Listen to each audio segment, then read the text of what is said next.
No pre-show? That's unheard of.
Good morning, Dan.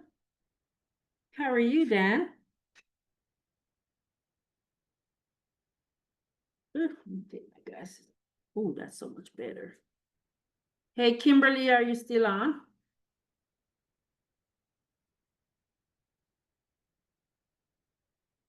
Dan, are you host?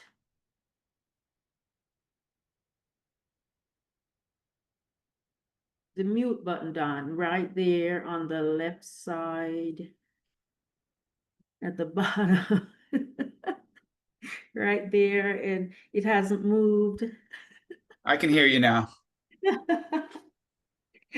Did she make you host? And you are now the co-host. I am now the co-host and your host. And Yes.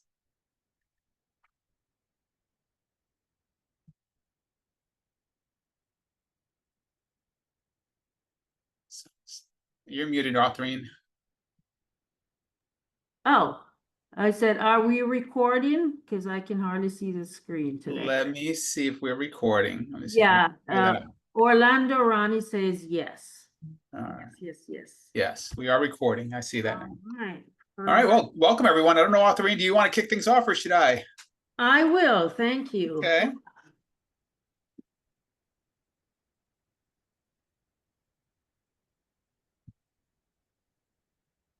All right, good morning, friends. It is now 11:01 and we are going to get started because Dan's on vacation in New York, spending time with his daughter and his grandchild. Yes, and so he has graciously given us an hour and a half of his time. And so, hello, everyone. I see everyone on here. You are all family, and I love you all so much. So, I am Autherine. This is training from Keller Williams, Atlanta North. And so, we have invited you all to be our guests, and I hope you will put into practice what Dan's going to teach us today because it's second half of the year and we all, I know I need a reset. How about you, Dan? Yeah, actually, I think we all need a moment, or it's always good to pause and see where things are at this point of the year.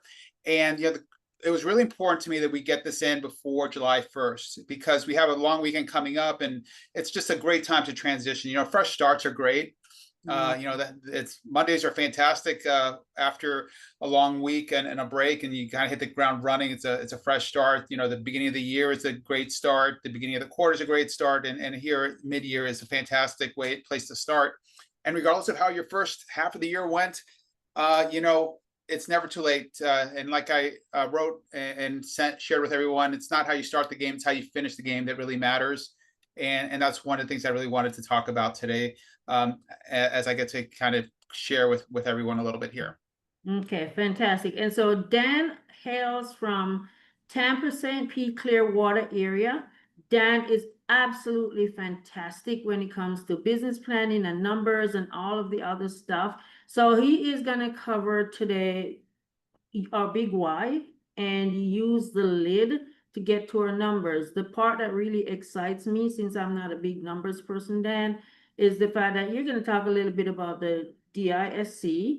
And if you're a high DI, where should you be lead generating? So we're not wasting time, okay? So without further ado, Dan, please take it over, and let's go. All right, y'all. Now here's my a strong request, maybe almost requirement that I have. I really do want participation here. Whether it's in the chat or in the mute, Arthurine is going to kind of track things in the chat, because as I focus on you, I may not be tracking what's in the chat.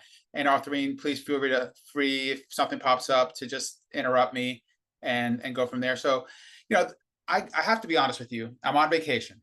Arthurine said, hey, when can we do this? It was important for me that we did this in the first half of the year. And I was really happy to be, take some time out to be here and do this week. For those of you don't know, my name is Dan Tumarkin. Like Arthurine said, I live and work in the Tampa Bay area, St. Pete, Clearwater, and the surrounding Tampa Bay area. I've been in the business for about 13 years. This class that we're going to talk about, and I recognize some names, and you're familiar with this story a little bit, basically was birthed out of just an opportunity for us to get together. I think it was the second time that as a community we kind of got together. It was for a business planning clinic in Safety Harbor. And I knew James was doing some things, I think, on that Friday or Thursday and Friday, but I thought, we have the weekend here, why waste the opportunity with so many people here? Let's find something to do. And I just sat down and started working on this business planning clinic, because the event was Advance, which is James's business planning program or event at the end of the year. And James has done something a little different. Instead of going through the business plan as we think of it, he tries to pour into us and kind of share with us some insights and stories, and bring in speakers to make us think bigger and differently, knowing that we have these classes elsewhere. And what I found, what I did was I really wanted to have something that people could walk away with. Basically, at the end of the class, at the end of the day, at the end of the weekend, they could say, I have something tangible I can walk away with and implement in my business. And that's what I'm hoping to share with you today. And what I discovered when I put this together was this kind of amazing way in which our business planning clinic classes really tied in together in a way that you maybe never thought about it. And that was the feedback that I got from a lot of people was, wow, I've never thought of it that way. And that's what I hope you're going to see here today. This is an abbreviated version. When I did this class before, it was about a 4.5 hour, full day class. And what I've done was try to take some of the highlights, and I call this my gratitude edition. This is my way of giving back to you and others in a way that you don't have to pay, can really pour in, get something tangible out of this. And I hope that's going to be okay with you. So before I start, I want to know from at least 2 or 3 people, what's going to make the time that we spend here over the next hour to an hour and a half worthwhile? Like, what were you hoping to get out of it? If you're making a commitment in time, what's going to make it worthwhile? So if you could just raise your hand for me digitally, and then come off mute, I would appreciate that. All right, I got 1 hand. I'll get to you in a second. Got 2 hands. Let me see if I can get a 3rd hand, and then. All right, I'm looking for a 3rd hand, guys. Someone please tell me why is this time, what's gonna make this time worthwhile for you? I'm gonna start with the first two hands. I'm gonna ask for someone to jump in and help me out. All right, Kathleen, Yes, since why come here today? absolutely, Dan, and thank you so much for doing this. I made it a priority. I actually shifted some of my schedule around because if anyone here is like me, I'm a little behind on my numbers. And so for the next 6 months, I am doubling down, hyper focused. And I wanted to be here to see from, you and Ortharine and us sharing what are 1 or 2 items that I can implement that I haven't thought of or that I need to focus on. Because I do feel that I do learn from others that have gone before me and they're doing it at a high level. So that's really why I committed to this. And thank you so much for doing this. Fantastic. I appreciate that. So I'll work on the double down thing. So we'll come back to that. Thank you, Kathleen. Elaine. Good morning. I hope you guys can hear me. I am up here in the Thousand Islands with my family, and I chose to do this week to look at my business planning. And actually, it was just good timing, Dan. I went through the basic exercises of figuring out how my business changed. And I was surprised at what has happened from January to June, that my 26% of all of my transactions came from my database previous clients. And I then 13% of it came from my horse fear. I had a 3-way tie for my 10%, and I put it into ChatGPT, and ChatGPT told me to only focus on the top 2. Mhm. So I was hoping to come on here and find out what are the tasks I really need to focus on what am I going to do? So that's what I'm hoping to get from today's class. Fantastic. Thanks, Elaine. I appreciate that. Marty.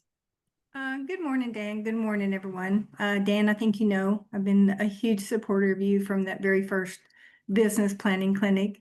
And so today I'm here because as we talk about in Pivot, it's about the whole agent.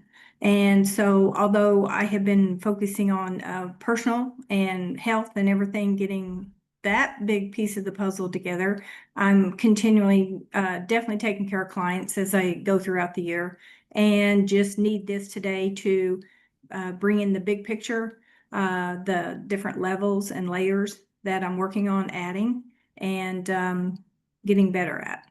So thank you. Thank you, Marty. Let's get one bonus one in. Chris. Yeah, hi, good morning, and thanks everybody for being here. I'm gonna echo kind of what Kathleen said. I am behind. I've had a wonderful spring surge, but I am behind on my goals, and I'm need to really just focus down and make sure that this year turns out everything I expected it to be last fall. It's specifics, and I love doing this from other agents and stuff like that, rather than sometimes sitting in the office planning clinic, which is somebody reciting from almost a textbook. That's why I'm here. Okay, fantastic. Thanks, Chris. So here's what we're going to do is, and before we get to it, what we're going to do is kind of break this conversation down into 3 sections. The first one is we're just going to be a little bit of reflection. We're going to talk a little bit about, just what, where you are, and where and how that really doesn't mean anything. You could be 50% on goal, but if you don't show up the second half of the year, you're not going to reach your goal for the end of the year. You could be 50% behind goal, but if you can still get 2/3 or 50% higher in the second half, you're going to be fine. So we're going to talk about comebacks. Then the second part of that is just kind of coming back to the business plan, starting with your big why, monetizing your big why. If you haven't done that, this might be insightful for you. If you have done that, this might be a good reminder to just kind of get that fire, that passion, the reminder of why it is that you do what you do. And then we're going to jump into the tool. And then what we'll wrap up with is what Ortharine talked about a little bit is, now that you know what to, what your numbers are, where should you focus your energy, and maybe address some of what Elaine was talking about of, do you focus your energy on a new source of lead generation, or do you, again, like Kathleen mentioned, double down and really just focus in on fewer things, but just do it at a much higher level? So that's the goal today. So, the first thing that came to mind was comebacks. And all of a sudden, the first comeback that really came to mind, I thought was a great example, but then I've thought about my audience and authoring. I don't know how many of the people on the call are from Atlanta, because this might hurt to talk about.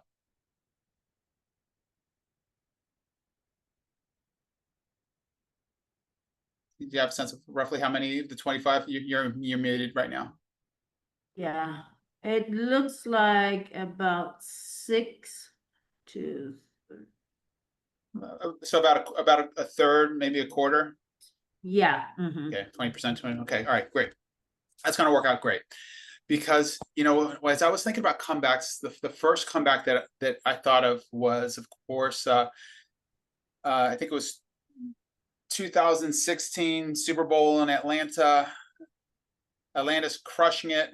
Don't go there. Oh, I know. Do not I go knew there, this was gonna be sir. touchy. I knew, and the thing is, there are lessons to be learned through that, because, and it's not about Atlanta, falling apart. It's about another group of people just never losing faith.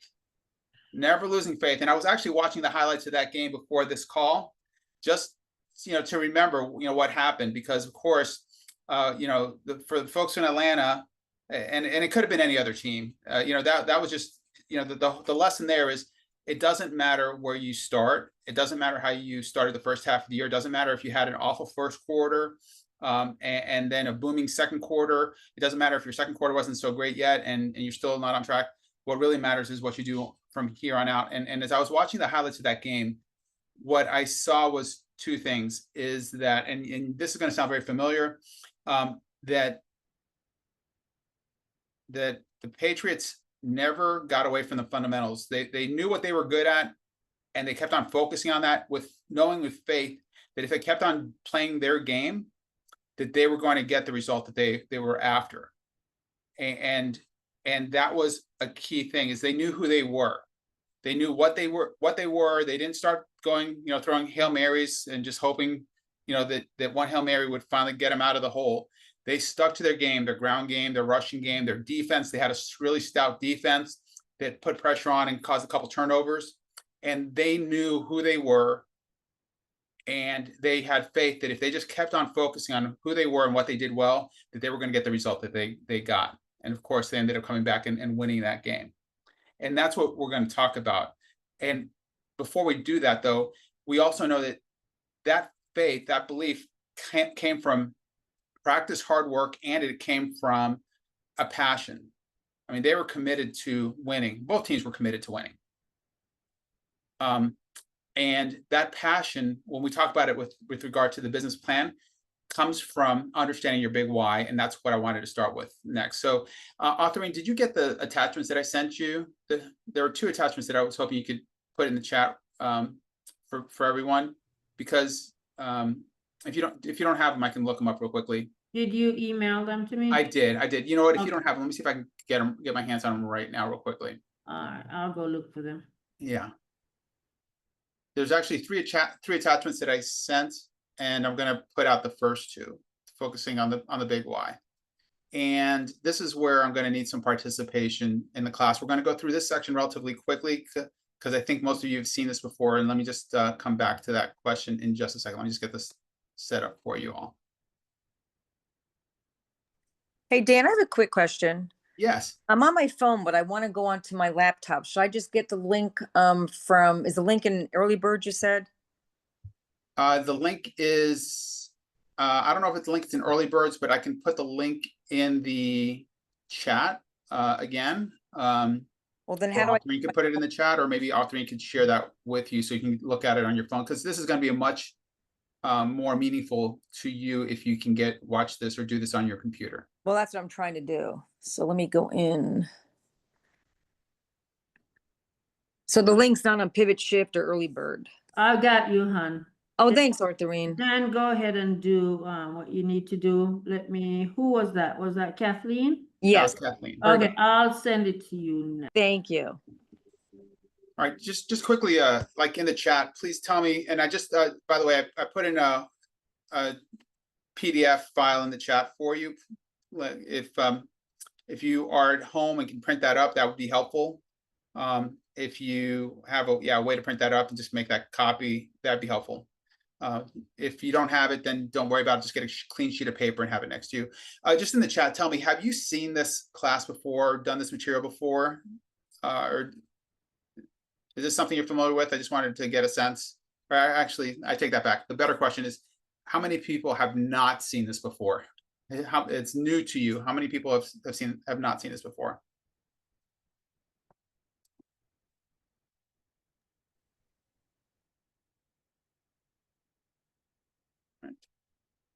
And there are people who are saying the PDF is there. Do you see it now, Brenda, Marty?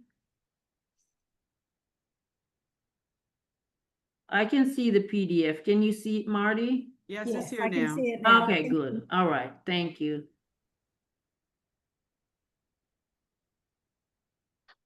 All right, I'm trying to get a sense for this, where to start and how quickly to go through the first part of it.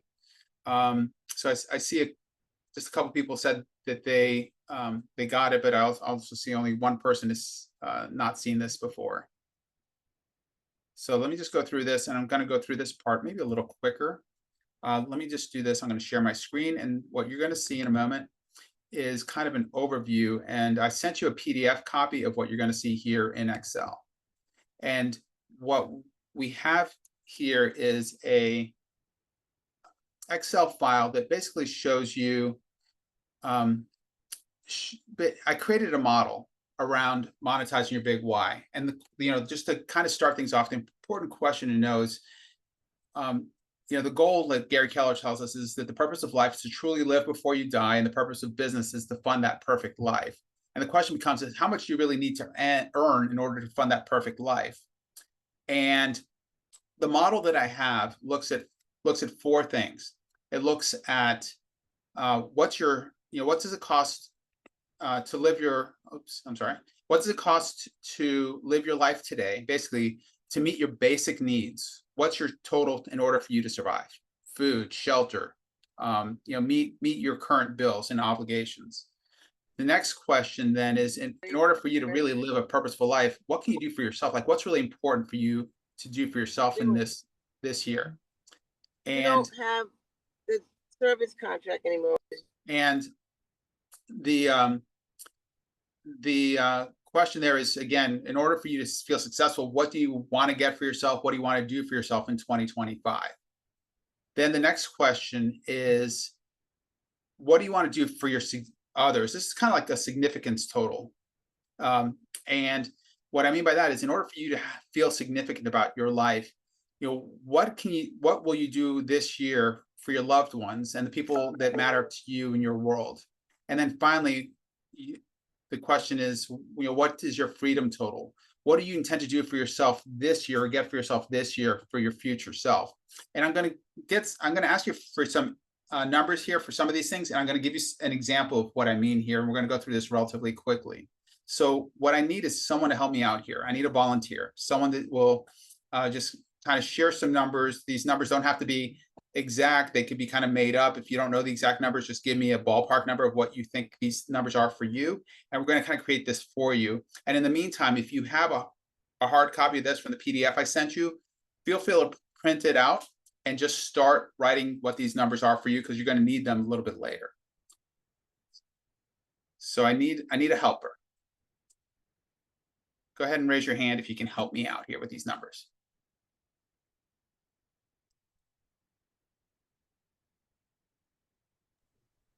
Come on, guys. Don't let Dan and I do this alone. We would like your participation. Like he said, it doesn't have to I'm be willing to do it. I'm just trying to find mine from when I did it with James. Got you, Chris. You can do an approximation, okay? The good news, Chris, is that you're going to have an electronic copy of all of this, and you can recreate this later on. And since we're going to do yours, I can send you a copy of this once we're done, so you have this one too. Okay. The other thing is, coming back to it, I don't know if you want to do mine anyway, because a lot as somebody who's my age and the amount of time I've lived in my home and various things, some of my numbers are gonna be different than a lot of people who aren't in my position. And I mean this as humbly as possible, but like, because I am the age I was paid, though, I'm not gonna have certain expenses that show a true Okay. picture of what the average person's gonna go through. Just Okay. saying. So in that case, Chris, why don't we just use approximate numbers? Like remember like approximate what they might have been, you know, Sure. 15, 20 years ago, and we'll just use some Sure. approximate numbers that Sure, might make sense okay. to people. All right. So you want to just start at the top? Yeah, so we're going to start at the top, and then what we're going to do is we're just going to tab through this and just fill this out, and you're going to see how this automatically starts to fill in, and then I'm going to share with you an example that we did from a previous class and see how that looks there.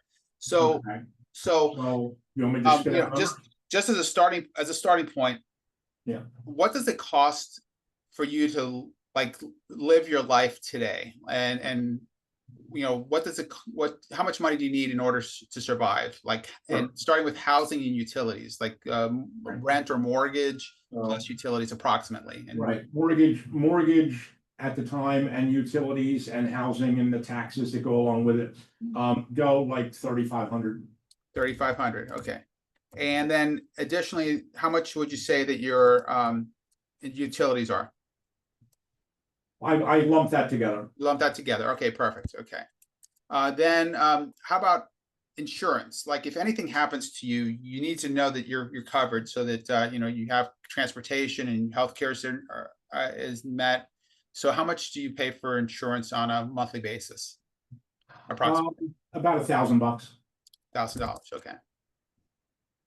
How about transportation? We rely on our cars for everything. We need to get places, and do you Car have a payments and what it takes to run them. it would be primarily here what I'm looking for is like if you have a lease or you're paying off a vehicle or you have a monthly car payment or transportation. Right, right. Run that at about another 1,000. Okay. All right. The next two questions are a little bit harder for people to grasp sometimes.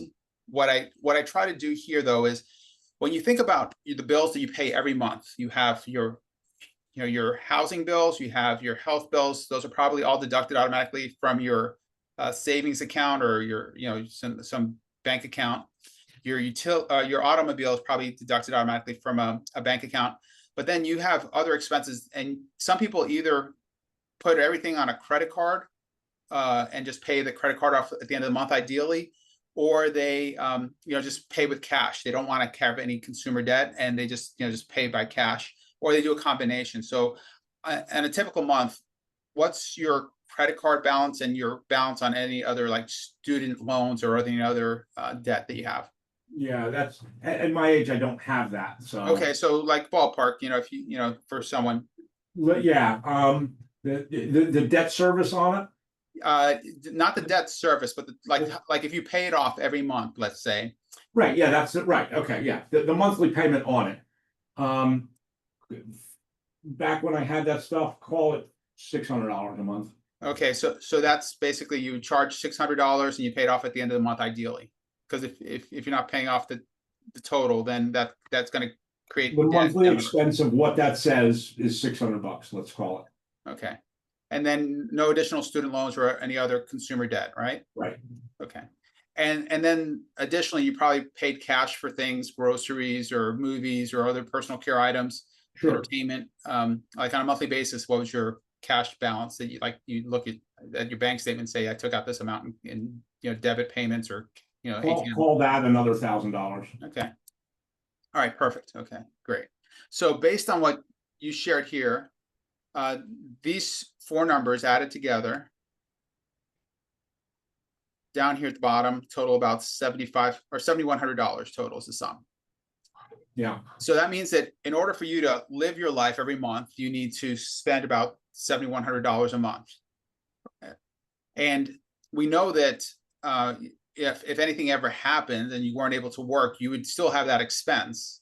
And the best practice is that if we're gonna have an emergency fund, that we have at least 3 to 6 months in reserve. Does that sound familiar to you?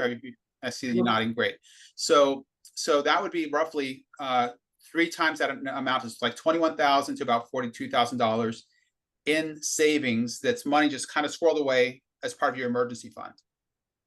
So the question becomes, if you have that amount or more, then you don't need to worry about saving money for an emergency fund. But if you're not there yet, you have 2 questions to ask. How many months do I want? Is it 3 months or 6 months or something in between? And how much more money do I need to squirrel away in that savings account so that I'm not having to live paycheck to paycheck and I get to live my life without sweating whether I'm going to have enough money to pay my bills that month?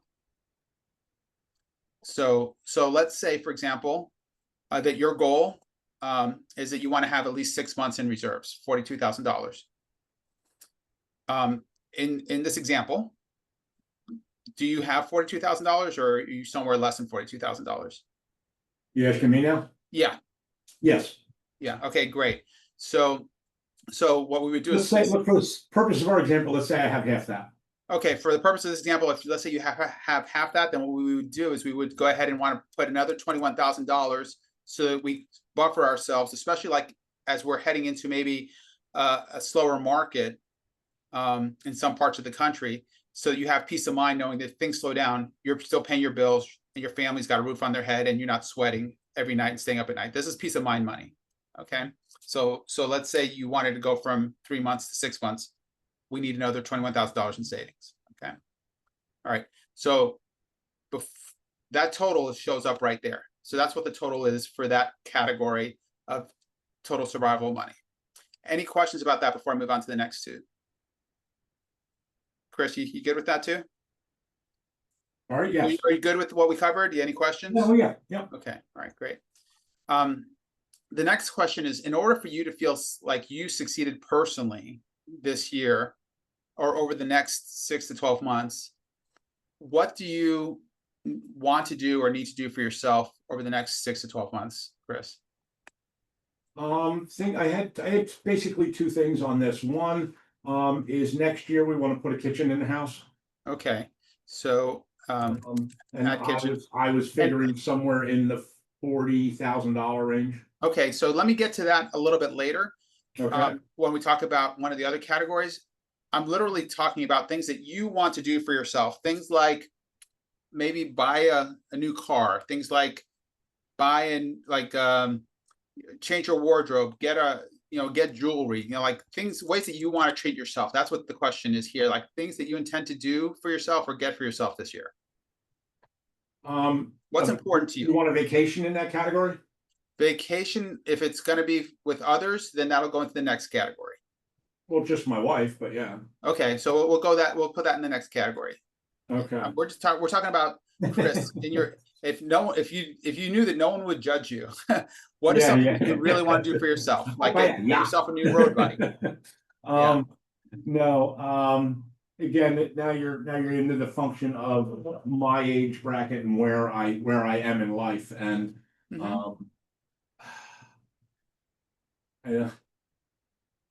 there's nothing you want in your 60s is you don't want for much if you've done things halfway decent in the past.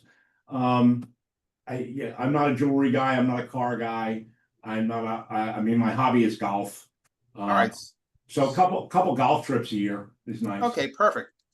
Okay. All right, golf trips. So- Okay. So how many golf trips? Yeah, let's call it 2 at 3,500 apiece. All right, perfect. Okay. You got it. All right, so 2 at 3,500 is about $7,000. Is there anyone else that has and Arthurine, I might need your help in the chat because I can't see the chat. Is there anyone else that has something that they would want to do for themselves this year?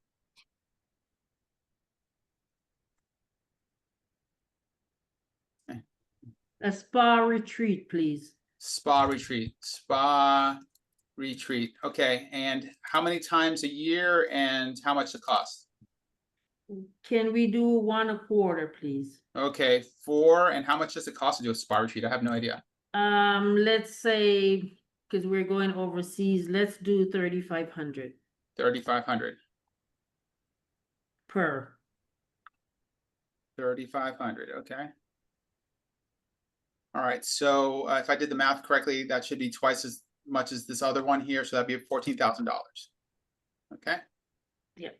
All right, so those are two things that people did for themselves this year. If we're good with that, the next category then becomes like how do you create significance and create memories in your life? And this is actually one of the more emotional ones to answer, because this is like, what's your legacy?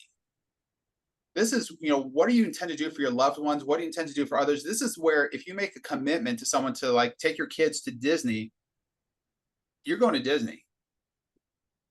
Because you don't want to go back to your kids and say, sorry, I didn't make the money for us to go to Disney. This is where, you have to have some you start to have real conversations with yourself about what's really critical and what you really want to do. And if you're committed, this is where the greatest pleasure comes and potentially the greatest pain comes, and what really drives people. So, Chris, you mentioned going on vacation with your wife. Yeah. Where to? This next year, it's going to be Yosemite. Yosemite. Yo, I'm gonna call it Yo.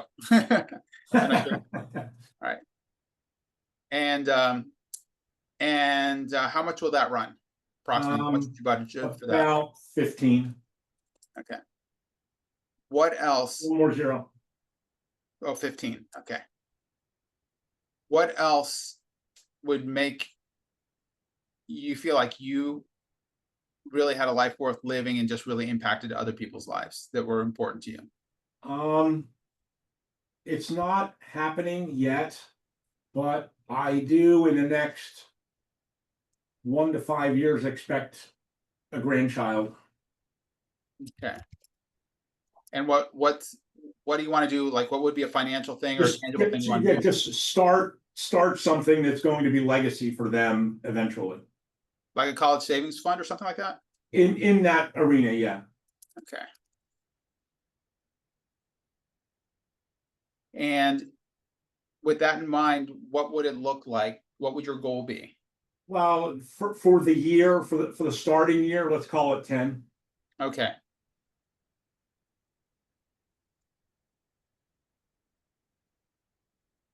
Okay. Is there anything else that really like warms your heart, makes you feel warm and fuzzy, would make you feel like I am a good human being because I...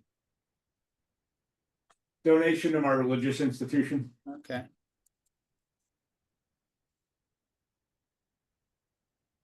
Okay. Okay. And what would That's that look like? 2,500. 500 for the year or 500? 2,500. 2,500. 2,500. Is that right? Yep. Okay. All right, great. Is there anything else? No, let's go with that. Okay. And just for anyone else, if you had 5 or 6 or 8 things, just put them on here, just on the single line, and just put the total here.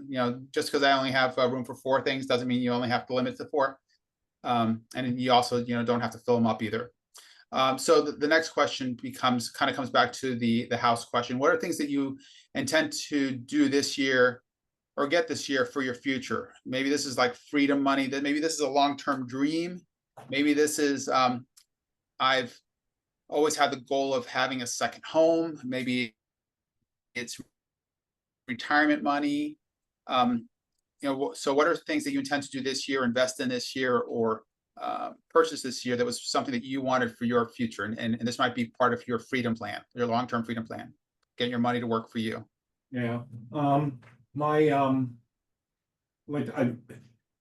For me at my age, it's just keep plowing money into the investment accounts. Okay. And the investment accounts, is that on a quarterly basis, on a monthly basis? What does that look like? Yeah, it's about 10 a quarter. Okay. So 10K per quarter? Yeah. Okay. So about $40,000. Yeah. Anything else? You mentioned the kitchen. I'll leave it with that. you mentioned the kitchen, and again, it doesn't really matter whether you put the kitchen up here, where you were talking about it for something with your family, or down here in this section. The whole goal here is just to kind of categorize things so you capture them some way. So, you know, the kitchen, I'm just gonna put up here because that's something that maybe you do for your family. Right. And you said that kitchen update was gonna be We're budgeting like 35. 35. And is that something that you're budgeting for this year, the total 35, or No, it's actually gonna happen next year. gonna be but like now's half when of you're that putting this the year, money half of that away for it. next year? I'm sorry, can you repeat that? I said it's happening next year, but now's when you're putting the money away for it. Okay, and is that that you're are you putting all $35,000 this year, or did you already have like $20,000? No, I already have, yeah. I'm sorry? I already have. You already the have it. DCF of that, yeah. Okay, all right. So it's not like you needed the extra money, but so does that really need to be here or not really need to be here? It doesn't really need to be there. Okay, all right. So we'll just take that out. Okay. Is that you already have that money set aside for the Yeah. projects? Okay. Yeah. All right, great. So again, all of these subcategories you're going to see in the spreadsheet you get are going to show up here, so you know what they are. And what you're going to see is that this total, A, subtotal B, subtotal C, and subtotal D, in order for you to live your life worth living, is the total amount of money that you're going to need to make. A right here.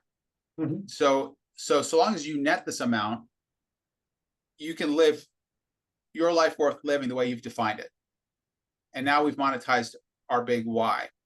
And again, the big why, sometimes people struggle with a big why. I promise you that if you start with something like this and follow this model, it'll help you go through a process that will help you identify your big why. Because the reality is, if you don't have enough money to meet your basic housing needs, that becomes a big why really quickly. If you have someone that has a major health issue and you have to come up with money for them to have life-saving heart surgery, you know, that becomes a big why really quickly. And once those things are done, then you can think about the grand big whys, like you know, the helping you know, stomp out world hunger and other things like that. But you can't do that until you take care of yourself. And it's not a case of being greedy, but you know, without that strong foundation, you can't think of these higher level and really focus on these higher level needs. And the reason I come back to this is so that when we go through tough times later, you know, during the year, when the first half of the year isn't cranking and people want to double down and you're exhausted, you have something to come back to remind yourself, this is why I want to do it. This is why I'm committed to the goal. This is why I'm going to focus on the basics at a level that I've never focused on before. And this is what where it all comes back to, because it's not about the money, it's about what we can do with the money, and that's what we're getting at here. Chris, do you or you know, does anyone else have any questions about anything we covered? Dan, I do. Where do you put in this category any business educational trips or commitments? Great question. So I'm glad you mentioned that, because we're talking about the business funding your perfect life. We're going to get to that, and we're just going to kind of touch on that just a second. In the bigger class, that full day class, I actually have more of a budget model that we could go into, but this part just kind of comes to the tip of that, and we'll get to that in just a moment. Great question. So we're just talking about your personal expenses, not your business expenses, and that's separate. Any other questions before we move on? Okay. All right, let me come back there. So we were just here, I believe. And the next thing I wanted to share with you, and you know this, Chris, you know, from your experience, is that this is the net amount that you need. This is the amount that you need to have after taxes. So depending upon where you live, you're going to have to account for taxes. You know, and everywhere in spreadsheet that you see a little triangle like this, if you click on the button, you'll see a little explanation here that should explain to you, and let me just come back to it real quickly, that should explain what that cell is asking you to do. And it says here, check with your tax advisor to see if your estimated taxes should be higher or lower. And this 33% basically means that you get to keep only $1 out of every $3 that you make and the other third goes in taxes, and we can't avoid that. That's just kind of the nature of things. So that's what that refers to. The next, so if this is our tax rate, and we scale up for these taxes, that means that in order for you to net almost $200,000, you have to gross almost $300,000. And Kathleen, you're the only person I see on my screen. Does that make sense to you? Yes, totally. Okay, great. Okay. So now, Chris, coming back to you, in your household, are you the only person that makes money toward your family goals or the family expenses? No, I'm not. Okay, so you and a significant other, spouse, someone cover those bills, right? Yes. All right, great. So here what we're going to do is we're going to enter any other sources of income. This is where you would enter maybe like the salary that you pay yourself out of your business. It might also be where you had other income from like a significant other or spouse. It might be income from like rental income, stocks, child support, alimony, Social Security, profit share. That might be, that's what you would put in here. So approximately, and I don't need an exact number, but just give me an example, like approximately how much money comes in gross before taxes from other sources. Yeah, call that 85. 85. Okay, awesome. All right. So since you have $85,000 coming in from other sources, that means that you don't need to gross this amount out of your business because you have this amount coming in from other sources. The amount that you really need to gross out of your business is this amount right here. Okay.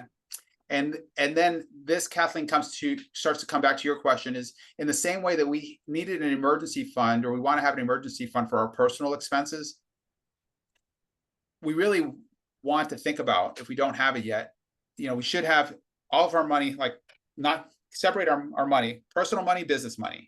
Our personal expenses, ideally we have a checking account and a savings account.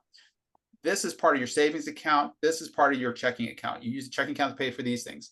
Business should be something similar. We have our business expenses, and then we should have reserves in our business, because if our business ever runs dry, and we know that the biggest reason businesses fail is that they run out of cash, we have to go find a job. So we need to make sure that the business is sound and has a good foundation. And this is where, Chris, like in our business account, how much money does it take for you approximately in your business account to run your business? Is it like $5,000 a month, $10,000 a month, $15,000 a month? No, it's more near that. I should know better, and I don't. That's okay, and I'm glad you said that, Chris. Yeah, call it 3. 3, okay, and I'm glad you said that, because I think that's true of a lot of people. Is we don't we lose sight of that, and it's important to keep track of that too. Right. And so let's say it's 3, okay, and you probably have a good gut feel. You can go back now and check. Just take a look at your bank statement here, your business bank statement, and see for the last 6 months what it's been. Let's say it's 3, and let's say again there you want to have at least 6 to 12 months of money in reserve, because if the business dries up, you're out of business, you can't make any more money. So you need to have your money toward leads and your lead sources and automate things like that. Let's say it's $3,000 a month. Let's say 6 months is $18,000 in that business account and reserves. And it's somewhere between 18 and let's say 12 months or $36,000 in reserves in your business account. Do you have that amount in there? And if not, again, how much more do you need to add to that business account so you have your emergency fund for your business account? For the purpose of our example, let's say I don't. Okay, so let's say for the purpose of your example, yeah, we don't. So let's say you want to have, Let's say I currently only have 10,000. Okay, so let's just say, all right, at least I want to get up to 6 months of reserves in that account. So that'd be 18,000. So you have a gap of about 8,000 here.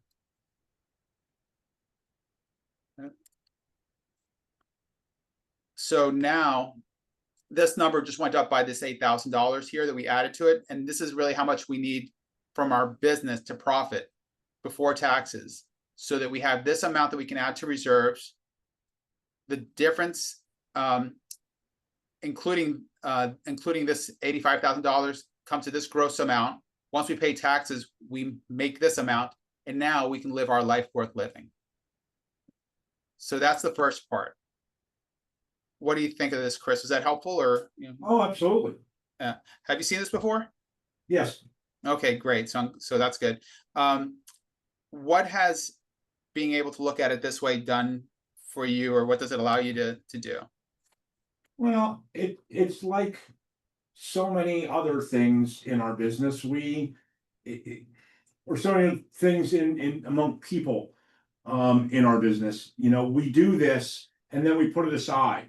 Mhm. And we do the next thing and the next thing and the next thing. We've kind of forgotten about this, and that is, you know, I can certainly be accused of not visiting that often enough. And I can certainly be accused of running my finances in what I refer to as the checkbook method. As long as there's money in the checkbook, everything's all right. Mhm. And that's, you know, that may be true, but it doesn't have to be true. So yes, I need to, it has to go in my schedule to review this at the very least on a quarterly basis. What other, just looking for ahas or insights from other people, you know, maybe seeing it a second time or a third time? What did you get out of it this time?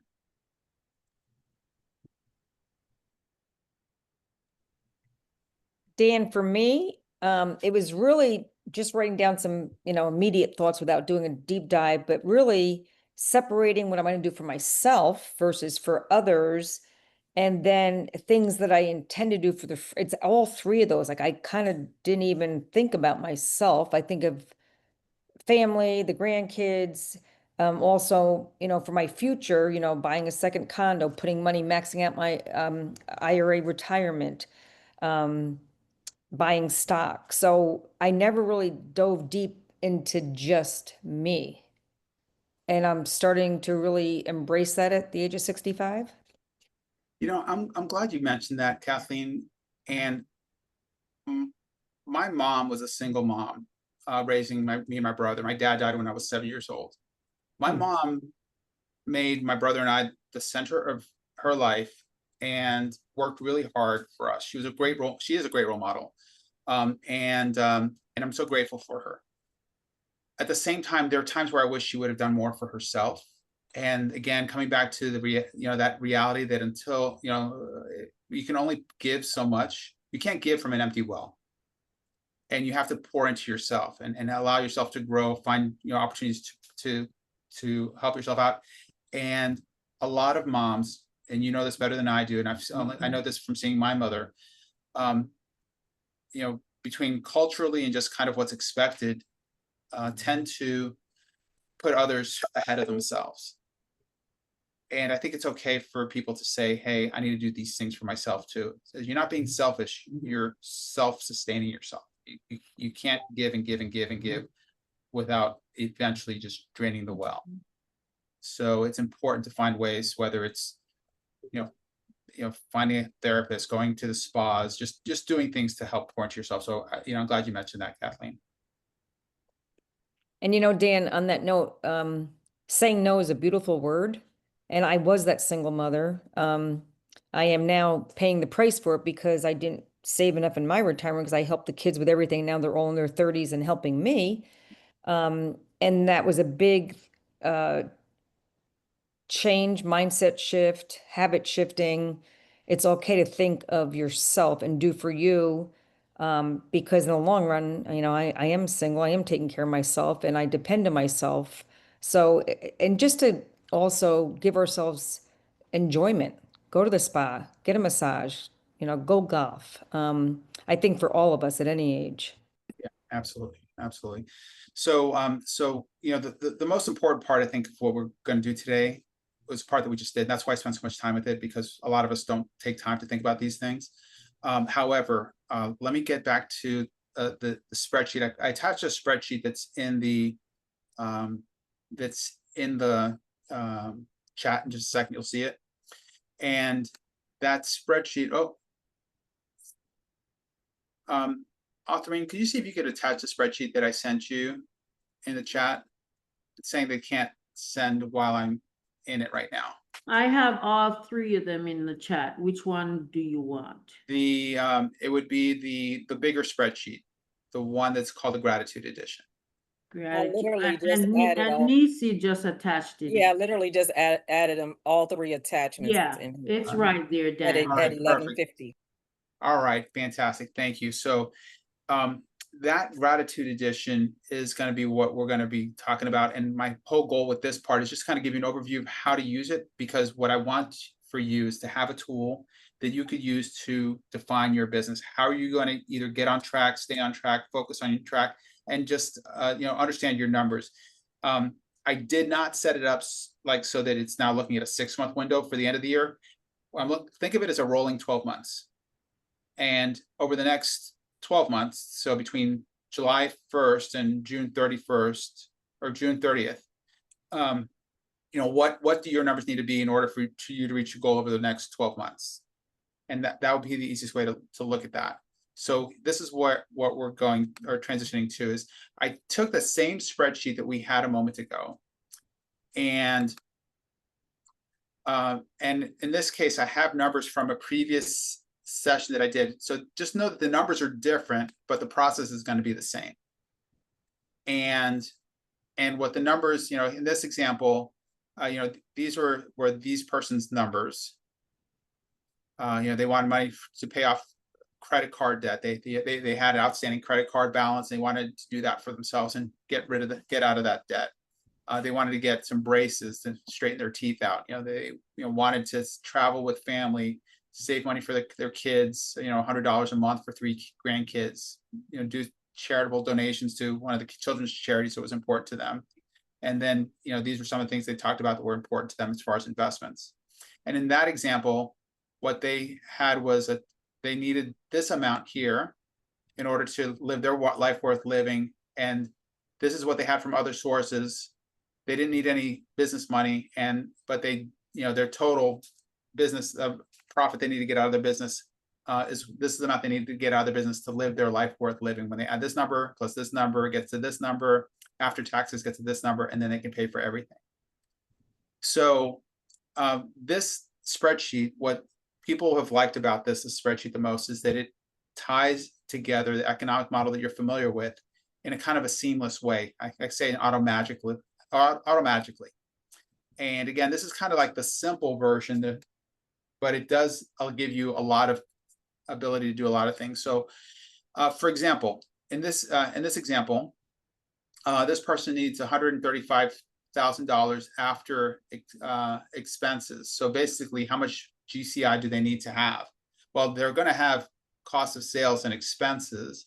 And if we start with cost of sales, what I knew from previous example is that if their cost of sales was about 12%, and if their expenses was about 23%, their cost of sales, like for the year, were going to be about $25,000. And cost of sales includes your cap, royalties. It includes referral fees. So does that number sound about right? I need some feedback here. Again, I can't see the. Yeah, Dan, it sounds about right. Our cap in our office is 18 grand, and then if you figure you get some referrals, that's another 6 grand. So yeah. Okay. Unless you're up north where your cap is like 25. Yeah, and in order to adjust these numbers, what you would do, because this is almost like a 3-way seesaw, like if you adjust one, it causes the other one to shift. It adjusts your, it changes the profitability. So, it might be a case of just kind of playing with these numbers until you get to a number here that makes sense to you. Okay. What I'll do is just this number is a little closer, or just, go with this number here so you can kind of see that. Then the next thing that automatically happens is, Authorine, would you help me out with these numbers here? Yeah. So roughly speaking, what percentage of business is seller business and what percentage Let's do 50-50 All right. because that's a healthy business. All right, so if it's 50-50, this will automatically update, so that means that half of this amount comes from sellers, half of it comes from buyers. If it was, a 60-40 business, this would automatically update. And just so you know, as you go through the spreadsheet, only focus on the green cells, don't touch anything else because you'll mess up formulas. If you do this in Excel, I have everything locked so that only the green cells are the ones that you can move to when I tab. If you open this in Google Sheets, you can mess up the spreadsheet. Try not to, just stay with the green cells. Green is good, okay? So in your area, what would typical like seller commission percentage be? Are you asking average commission? About 3. About 3, okay. How about on the buyer side? Let's about the same. About the same, okay. Yeah. All right. Then what's the average sale price up there? Oh gosh, let's use 555. 550. I think it's I think it's higher, but let's use 550. Okay, so that's sales. So my experience with sellers is that if I'm typically selling around 550, I have buyers that think that they can afford 555, but they typically are a little bit less than that. So is that your experience, or is Yeah. it so if your average seller is 555, what would maybe an average buyer realistically be? Let's say 450, 400. Let's say 400. Oh, big gap. Okay, 400. Yeah. Okay. All right. And then when you think about your conversion rates, like you go on an appointment, what percentage of your appointments sign with you? Let's use the 80. 80. Okay. Yeah. What about with listings? Is it higher or lower than with I'm sorry, with buyers? Buyers are higher. Higher, so it's closer to 90%? Yeah. 95%? Okay. Oh, I'm sorry, I'm my mistake. What percentage of the listings that you take actually sell? That was actually the question here. We mean this year? Yeah, what percentage, like if you have 10 listings right now, it used to be like 10 out of 10, but this year maybe Yeah. something less than that. Let's do 70. 70, okay. All right, that's my question. And with buyers, this might be a little harder number, but let's say you sign 10 buyers to buyer agreements. How many of them are actually closing, and how many of them are really end up just saying, well, forget it, I'm not interested in. Oh gosh, Is that like 50%, 30%? Probably a lot. You know what? Let's do 50%. 50%, okay. Yeah. And the good news is you can refine these numbers as you kind of, we're saying let's say, but eventually you can go back and track, okay, how many buyer brokerage agreements did I have? And then, over the last, year, how many of them have actually purchased? And maybe it's half of them, maybe it's less, but we'll go with 50%. Then the other question here was, what percentage of the appointments you go on get accepted? And I think you said 80% of your listings appointments become clients, and about 90% or more of your buyers that you talk to become clients of yours, signed the BBA. Is that correct? Yeah. Okay. From the time you sign the listing agreement to the time it closes, assuming 30 days for closing plus another how many days like to get it under contract, what's that total number roughly? That one's a little bit higher, so 35. Let's do 70 days. 70 days total, okay. Yeah, I mean, and that might be stretching it, but the market's kind of funky right now. Yeah, I get it. And then with buyers, from the time you list with the buyer, go through showings, they decide to finally get serious, you find the property, go into contracting, and then 30 days later you close. What's that? Oh, 45 days maybe? 45 days. So once you find a buyer, it's happening relatively quickly. It's sellers are taking a little bit longer. Yeah. Okay. All right, good. Here's the next question. Between now and June of next year, we have 52 weeks. But you're not going to work all 52 weeks. You're going to take some time off for vacation. You can take some time off for classes and training. Roughly how many weeks do you think you're actually going to work? Well, let's see. And just as a reference point here, you'll see here again. If you, Yeah. Let's do 46 weeks. okay, great. Okay. And then what I was going to say here, if you take 1 day off a week, like James says, and 3 days off, take 1 3-day weekend off a month and then take a week off a quarter. That would be 44 weeks. Yeah, somewhere in the 44 to 46 weeks. Yeah. Yeah, So we said 46 weeks. We'll do that. yeah, Okay. 46. So now you know your numbers automatically. Okay. The nice thing about this is that I was able to tie the economic model to the lead generation model, and also had tied it into the budget model in the more complex class. But this one really is a useful tool still. And then the growth model you'll see in here too. But the lead generation model now, when we go to the next tab, automatically falls in place. I have all the information from before follows through here. And depending upon the lead sources and what percentage of business you're going to get from each lead source, it'll tell you, what basically how many contacts you need to get in order to meet your numbers. So before I go here, what I'm going to do is I'm going to skip over to another couple tabs here. And I'm going to talk about leads and lead source and lead activities. And in the MREA book, I forget whether it's page like 137 or 138, I think is the page where Gary talks about lead sources or types of leads. And basically when I looked at it a little differently. I looked at it as two things. There's sources of leads, and then there's types of activities that you can take to find leads. And we're all familiar with these sources, Sphere, referral networks, business to business, working with investors. Then we're all, and what I discovered when I looked at it a little differently was all of these sources of leads are basically METs, people that you already know or have a relationship. On the opposite side, we tend to have people that we don't know. These would be people that we meet at open houses. These might be like if you're calling FSBOs or expireds. It might be just circle prospecting a neighborhood that you don't know, not one that you're farming, but rather just the circle prospecting around the listing where you're calling the neighbors. And then what we have is something that's like a combination of both, where like when you're farming, you have developed a relationship, and some of them are METs, and then you're meeting new people and you're adding them, and those are not METs. And what's important to know is that when we're working with people that we know, or when we're calling a lot of our sphere, we're going to have really high conversion rates. So we're going to basically, we're going to find a lot of people that will hire us because they know us, like us, and trust us.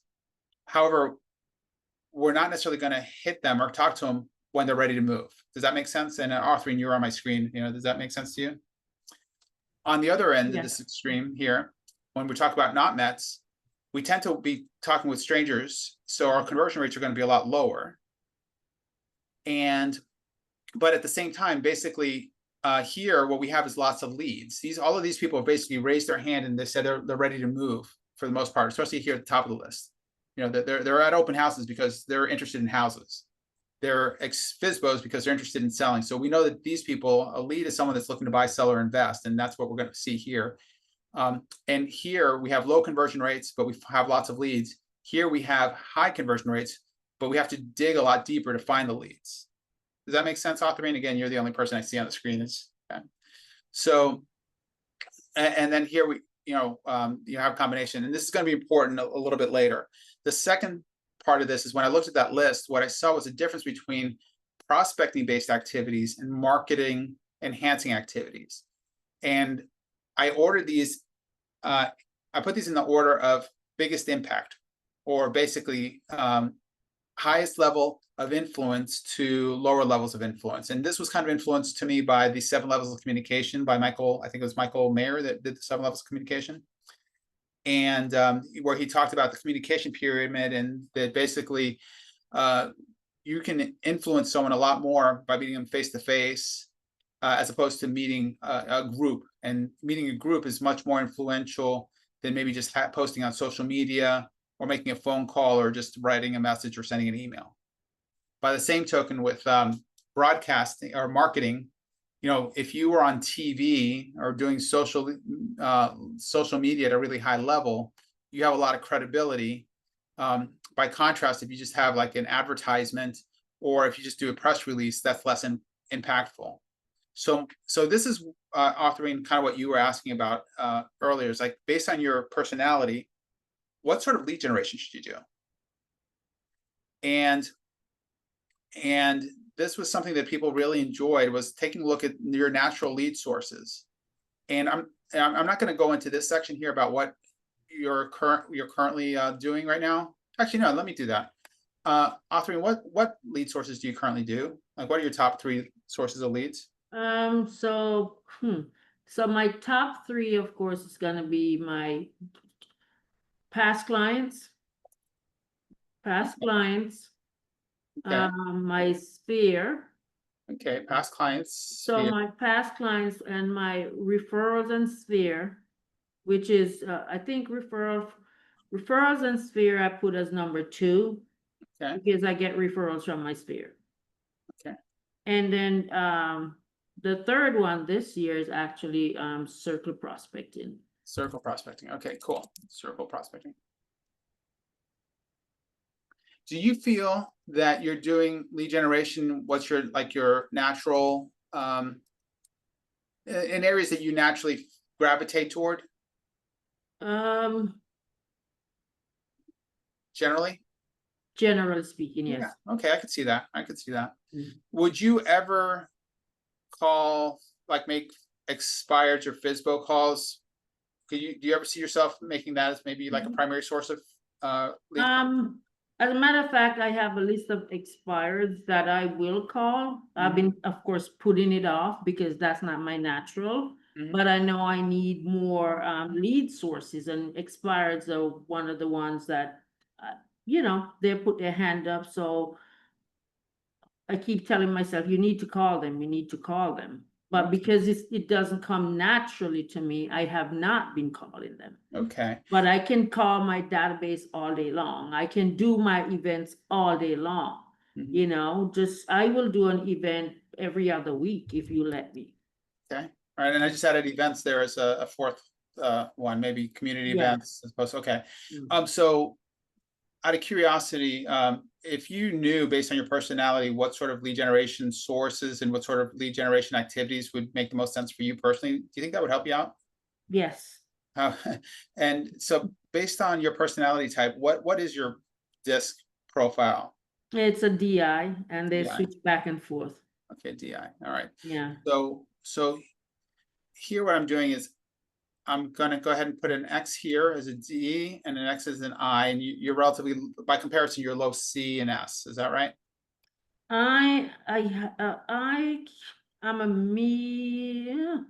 I don't know what Brenda Chambers would say, but I think I have a lot of S in me, but I don't have the tolerance for a C. Okay. Even though my former job before real estate was as a financial analyst, but I made myself do that job, Okay. right? But that's not my natural. Mm-hmm. Yeah. So what I did here, and authoring, you know this, and I think others know this, is we have this amazing community with Pivot, and just knowing the DISC and knowing what sorts of things Tulio does and Ellie does and Maria Sims does, and knowing their personalities and knowing where they tend to excel in finding their sources of leads. What I did was I said, okay, well, if this is probably, I have enough examples of what Ds tend to excel in, and then knowing what the D profile is. A D tends to be much more task oriented, and they tend to hop on things quickly. They don't, get their feelings hurt typically, and they just kind of are fast to jump on things. So for a D, and I'm just going to kind of focus on D for a second, it kind of makes sense that a D would really excel in business where they focus on FSBOs and expireds, because they're very quick to get on the call with those FSBOs expireds. They don't mind the rejection that comes with FSBOs and expireds because they don't get, it doesn't personally impact them if the rejection doesn't bother them.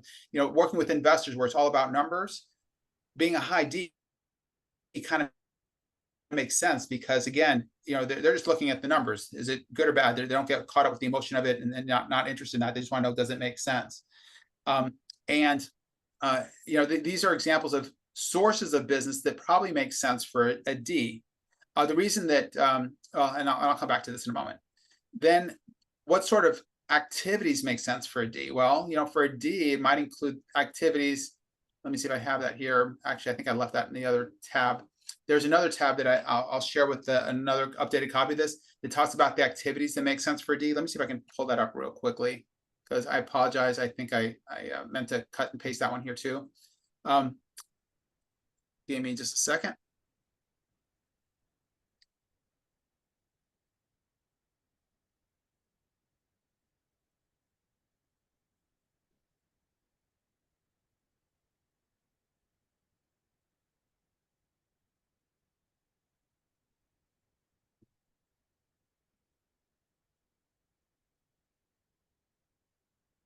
All right, so the activities for a D, this is where it's going to be. Can you see my screen here, Autherine, with activities?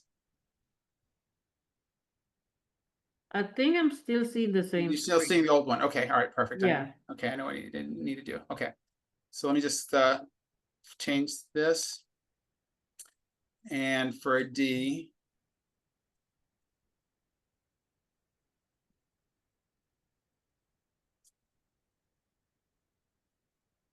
got this now. Let's share it a little differently. Okay, so now you see the the activities for a D. Yes. All right, perfect. Okay, so you know, for activities for a D, you know, cold calling, where you know, again, they're talking with strangers. They generally don't mind that as much. They may, you know, it may not be their favorite thing to do, but you know, they don't necessarily mind that. The one-on-one meetings, hosting networking events. What I found with every D, I've never met a D that didn't respond immediately. It seems like every D I know are instantly responding by text or email. It's just part of their DNA, just how they work. So posting on social media, you know, Ds that made me think of that would include people like Jessica Starr, reminds me of Tulio, Jack Smith. So that's a high D. Activities for a high I might look something like this. Come back to that tab. If I add, like, you know, in your case, a high I, you might find that you enjoy doing open houses because a high I tends to like all the parties, all the social aspects of interacting with people. They may enjoy more geographic farming, again, working with Sphere, you know, agent referrals because they're networking, they're natural networkers, they naturally social, they like to bond with people, pour into people, and because we're all busy, you know, they tend to respond quickly and you know, actively involved with it. And then the activities around being a high I, should have done it this way.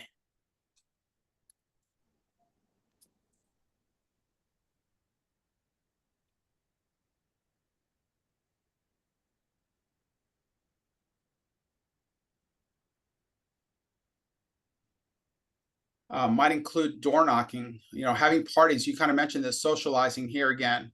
You know, social media videos, again, so the texting, hosting client events and appreciation events. Does that kind of resonate with you, Autherine? Yes, everything except social media. Except for the social media. And this isn't 100% perfect yet. You know, these are just natural trends that I see. You know, when I think of other people with social media that are high I's, I think of, again, Tulio.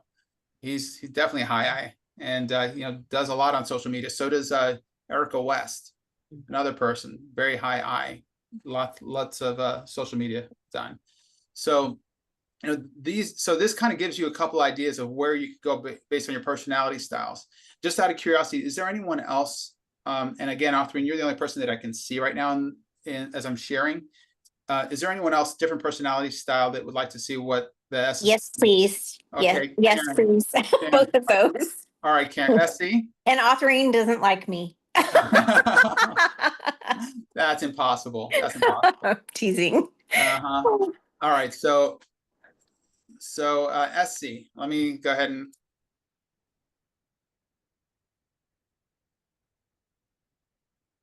right, I'm gonna click on both of them. So an SC, because we tend to be a little bit more analytical, and I say we because that includes me. We tend to be a little more analytical. We care about people, but we're not really like going to be out there necessarily wanting to throw parties. Right. Naturally, things where we build deeper, meaningful relationships like volunteer work or being part of a charitable organization, a group where you can really bond with people might be places where someone that's an S would really enjoy their work. Circle prospecting where you're connecting with people, especially and demographic farming are places where as an S, you're building relationships over time and just pouring into people. Those are some activities that you might do. As a C, things that you might enjoy are kind of like what I'm doing right now, teaching, doing classes and seminars, providing, going through data analytics and just seeing where the most likely sellers are, where are they going to be? Because you want to, as a C, you tend to want to value efficiency and just like go where the business is. Actually, as a C, one of the things that's a little counterintuitive is I like open houses. I do too. However, the reason I like open houses, I don't know, Karen, if this is true for you. I don't like open houses because I want to throw a party. I like open houses because I could be very purposeful about talking with someone about real estate because I know they're coming to the open house to talk about real estate. Yes. Yeah. So, I mean, it's not that I, do a drab thing, but I don't have balloons and I don't have, I have to think about those things because that's not naturally like, and I don't know naturally have or tend to think have like music at open houses and the red carpet rolled out for everyone. That the high eyes like. So my open house is going to feel very different from someone that's a really high eye that does open houses. Is that true for you too? I do the balloons. I'm the balloon queen. Okay. And I put them as many out everywhere as I can. And but I don't do music. I do sign in. I've got candles. I just try to make it peaceful when they come. And then I just try to have I do have natural conversations when they come in the door and just ask, everybody signs in. I've never really had anybody falsely, provide information. And but I do it in my geographic farm so that I'm very knowledgeable, like the expert in the area. Yeah. So So do some of these things kind of resonate for you too? Very much so. Yeah. And Yeah. then when you think about the activities associated with these sources, activities might include, making the warm calls, maybe not doing cold calling as much, although maybe for someone that's a higher C, they don't mind doing the cold calls. But for someone that's a high S, cold calling can be hard because they don't want to talk with strangers and don't want to deal with the rejection of that. The warm callings are more important, but pop-bys might be something that someone that has a high S likes because again, you're building these relationships one-on-one, hosting the client events, appreciation events, social media messaging. The handwritten notes might be something that would be more meaningful to a high S, as opposed to, again, by comparison, someone that's a higher C, might prefer using email or again, teaching and training is an activity that you would do. So, from your perspective, Karen, does this kind of resonate with you too? it does. All right. Yeah, definitely. So when I kind of click on all of these so that you can, everyone can see all of these activities,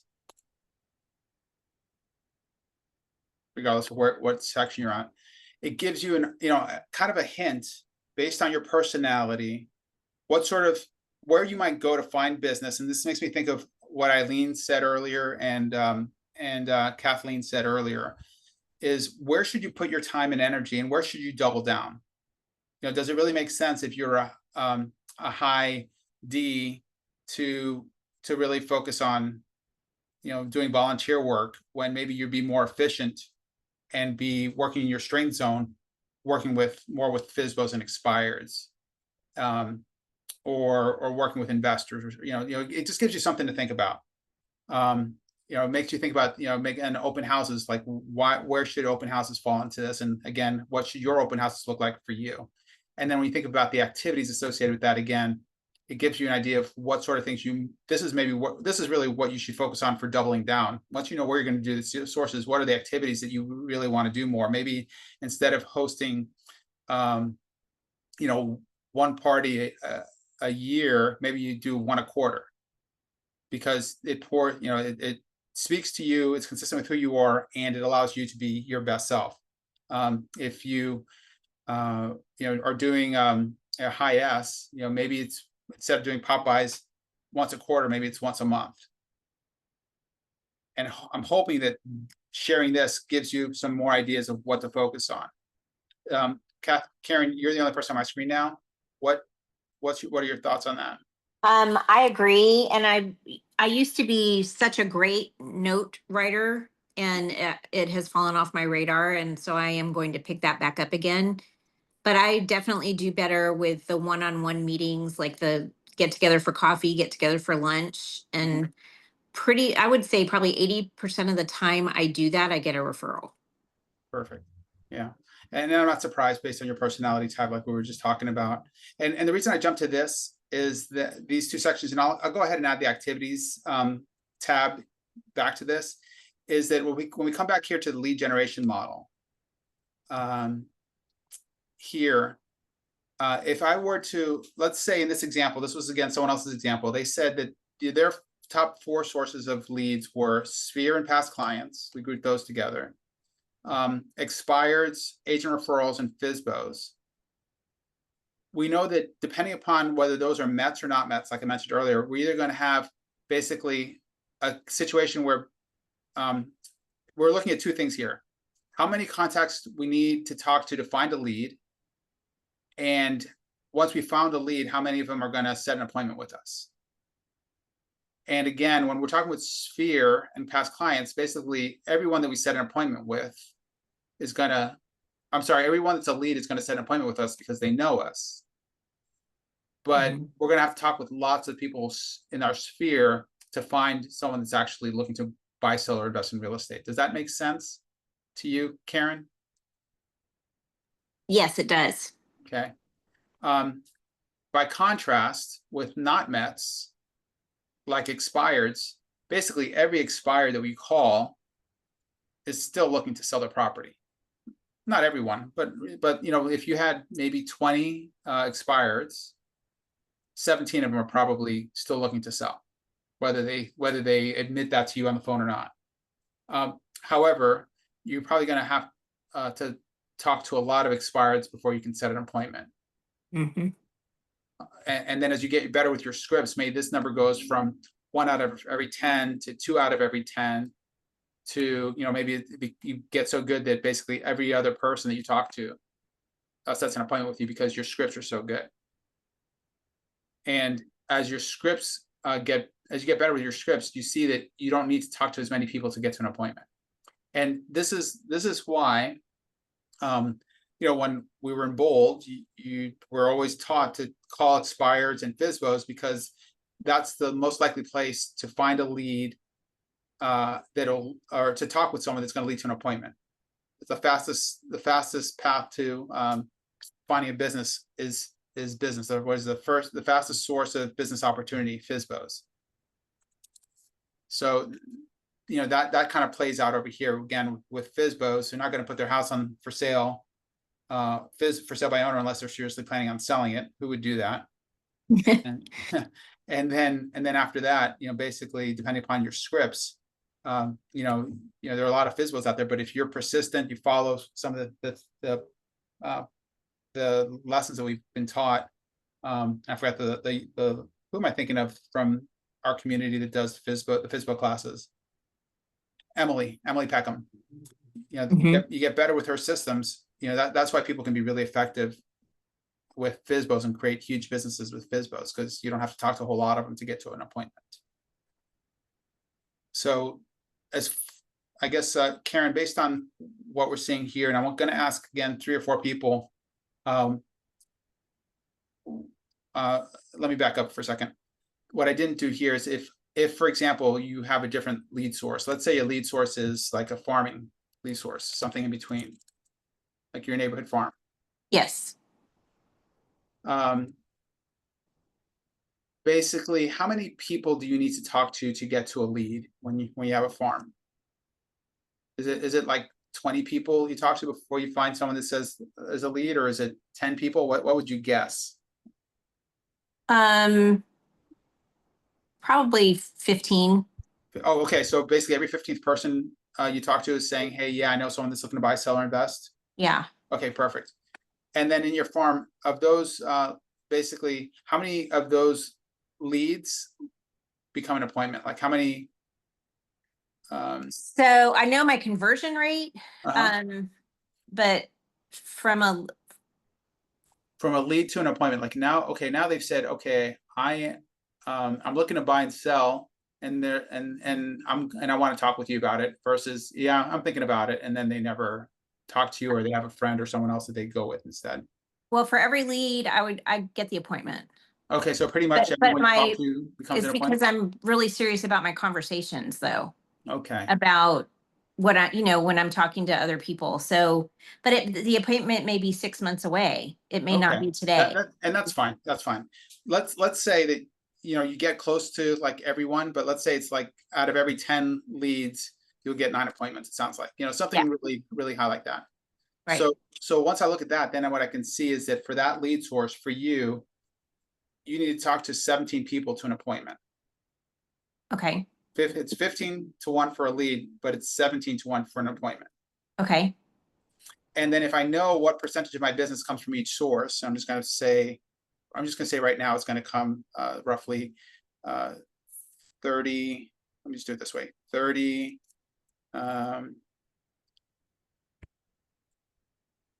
25, 25, 20. Then based on this number of appointments that are needed right up here, knowing these are your conversion rates, it tells you how many contacts you need to have, and roughly how many contacts you need to have on a weekly basis. And these numbers actually seem a little bit low to me, but if you're talking consistently with this number of people based on these assumptions, if these assumptions are correct, the numbers, this is basically what it works out to, based on the number of weeks you're going to be working. Okay. So now that you have these numbers here, if you want to take get a picture of it all, what I did is I created this your key numbers tab here, and this is a summary of everything that we did. Number of contacts you need to have, number of contacts you need per week, number of appointments you need per week, number of listings needed at all times, number of buyers needed at all times, number of appointments you need for each category, your percent profit, your expenses, and then this talks about your critical numbers, basically the profit needed, the total number of units needed to sell based on this average sale price, what your total volume is, total your GCI needs to be, and then it breaks it down here by your survival number. So this one page here, this one tab here, your key numbers, puts everything that you worked on from your spreadsheet into one place so you can see it. That's awesome. And this is basically like, if you do these numbers, live these numbers, and update these numbers, you should know what your goals are in all these areas, from financials, your critical business numbers, your business profitability numbers, and then ultimately what your lead gen numbers need to be. You decide on your lead gen activities based on what your natural sources are here. And then you just know, based on looking at this, you can decide where you're going to be more efficiently spending your time. So coming back to Elaine, she said something about, just focusing, like, where should she focus? And maybe she should focus on an area here like this, as opposed to an area like this, where she doesn't have to talk to as many people and can be more efficient about doing her business and for her key resource or key lead source. So I've covered a lot. That pretty much sums up everything. I didn't really give a whole lot of time, and I apologize for that, for Q&A, but I did want to just say, I hope that was helpful. And I just want to know what questions you might have before we wrap up.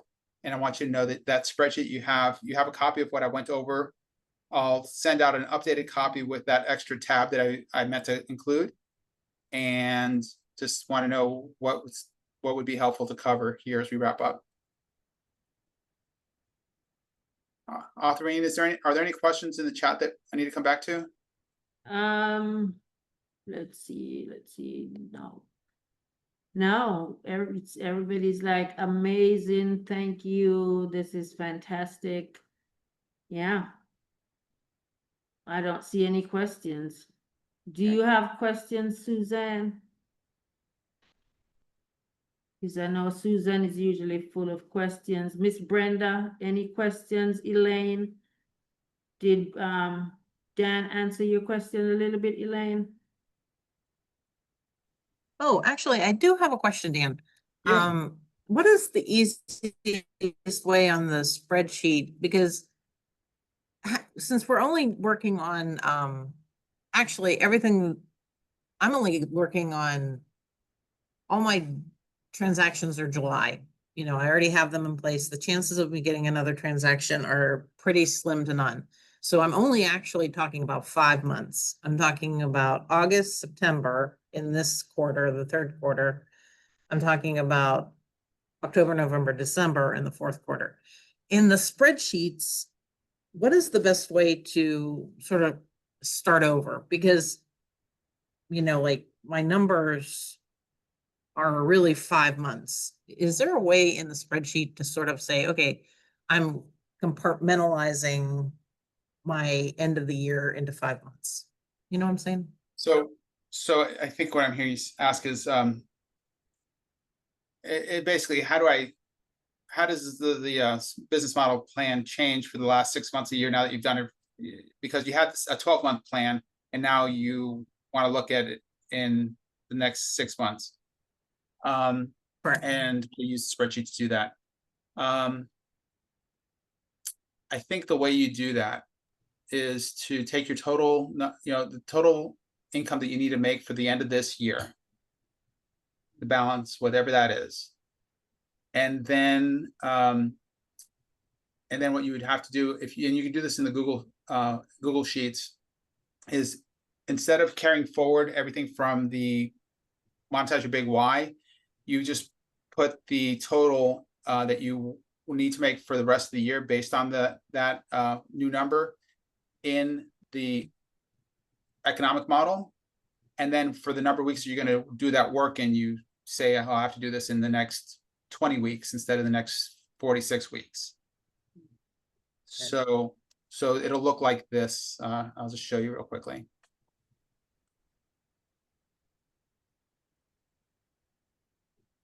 So what you'll do is right here.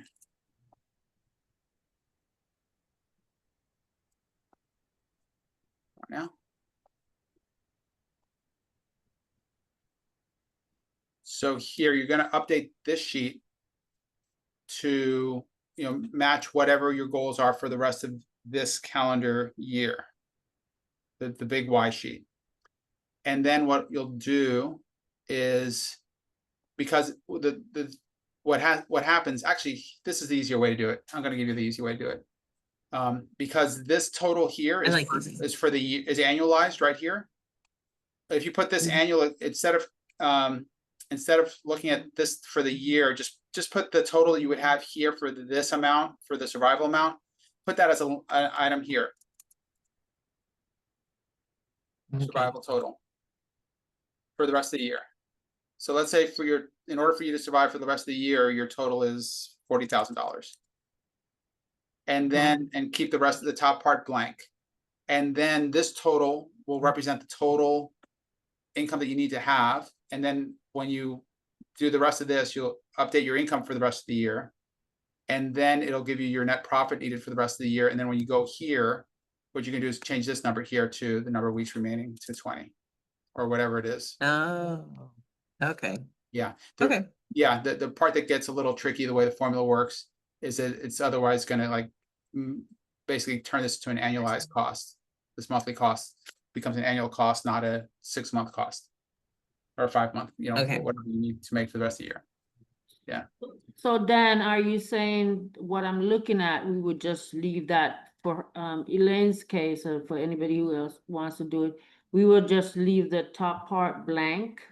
Yeah, what I would do is Okay. I would just go ahead for Elaine's case. I would just go ahead and, like you said, blank out everything. Yeah. And then, yes, got you. Yeah, exactly. Got This you. would all get blanked out here. And then I would just, Yeah. yeah. Yeah. What would Okay. be annual expense would actually be, whatever it is for the rest of the year. And then if she's already Gotcha. paid off some credit card, like let's say she paid off 5,000. Yeah. So these numbers would change too. Exactly, To exactly. So whatever it is, reflect the whatever your balance. outstanding dollar amount is, Elaine, for the rest of the year, just put it down here in this bottom section here. And then. Good. Okay, yeah, great. Yeah, and then again, when you do this economic model, just change this number of weeks and that'll tell you what you're basically. What you Very use good. this year. Yeah, that's a simple fix. Thank you. Yeah, thank Perfect. you. Yeah, I hadn't thought about it that way. That works, yeah, makes sense. That is perfect there. The chat is lighting up. Let me see. Oh. Okay, where do we find the second spreadsheet? I'll do Nisi, that. I'll Nisi just has stay. put it in again. I'm gonna go ahead and update this sheet real quickly. The one Yeah. that, where I missed that one tab that I wanted to include, and I'll go ahead and include that in a second. So if you hang on, I'll resend it and see if I can attach it here in the spreadsheet. Or in the chat, I'll attach it in the chat. Chat. Yeah.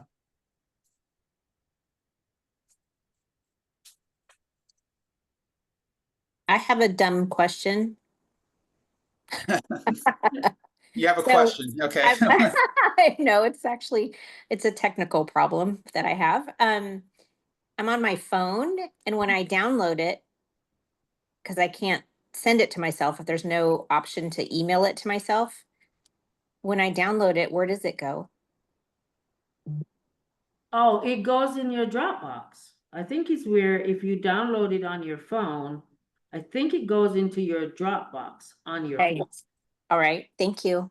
Mhm. Authoring, but I think that she needs to have a Dropbox. If she doesn't have it, it's going to go to the cloud. If I'm right. Okay, I'll look at both of those. Thank you Yeah. both. And Dan's gonna resend everything to me, and then I'll send it out to you guys. You have to email me though. Yeah, I'll see if I can put it in the chat at once, and just see if I Oh. can make it a little easier for everyone that way.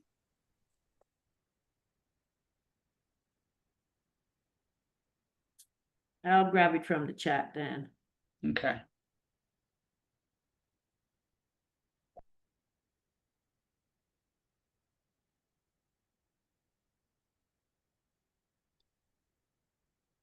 Somebody's asking, Christine from Tampa is asking, do you present to other market centers, Dan? Oh, yeah, I have. I've done this I've done this about a half dozen times online or at other market centers. Yeah, I'd love to do that. That'd be great. So you guys, you are not in the same market center, you and Christine? She's from Tampa. Yeah, I'm not sure where Christine is located, but yeah, I'd be happy to do this. That'd be great.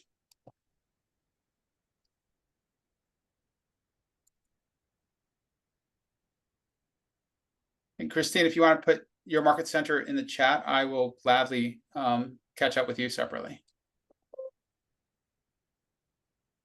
She is in Valrico? Valrico, yeah.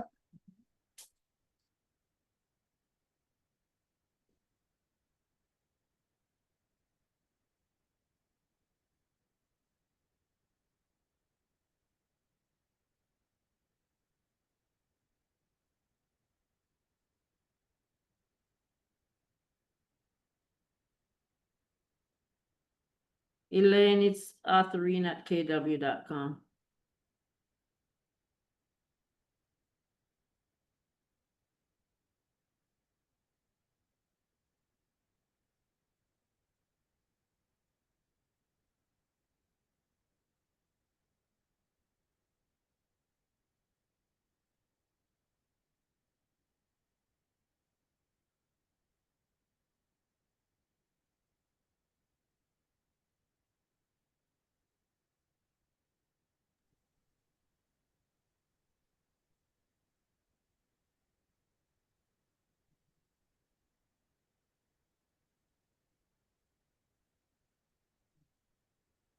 Anybody have any other questions? I got this updated. It should be ready to come over in just a moment. Let me go ahead and save Okay. it.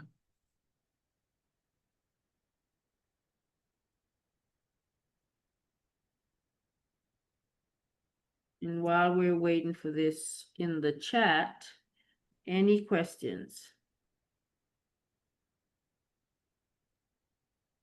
I'll just tell you an interesting thing that happened when I went over my numbers was all my top 3 from last year really changed in the first 2 quarters of this year.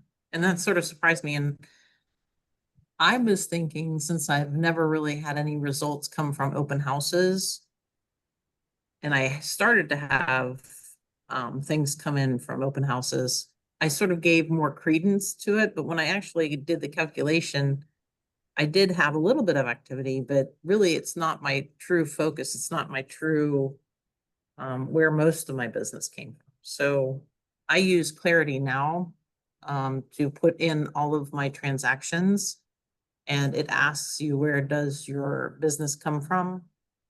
So if no one has a CRM, or create an Excel spreadsheet and just write down everything, all your closings and where that person came from, and do your calculation. It's actually very interesting. I thought it was, I think it'll help me focus better in the last 2 quarters.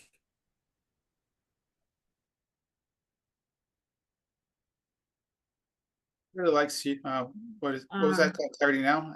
They have a really Yes. nice, they have a really nice product.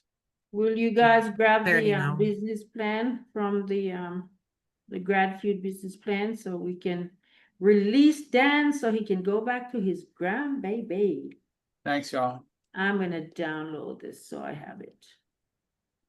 And if you have any questions, just here's my contact.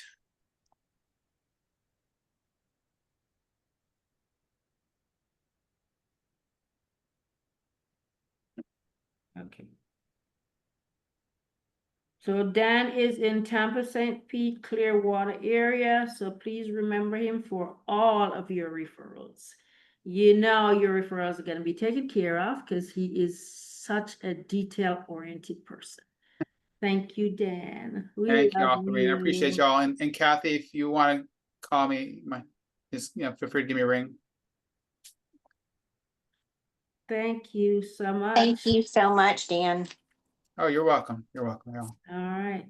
Guys, have a great day, and I hope you will take a look at your numbers over the long weekend, because we know we're not gonna do that this weekend, long weekend.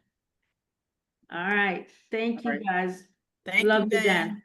You're welcome, y'all. Thanks, everyone.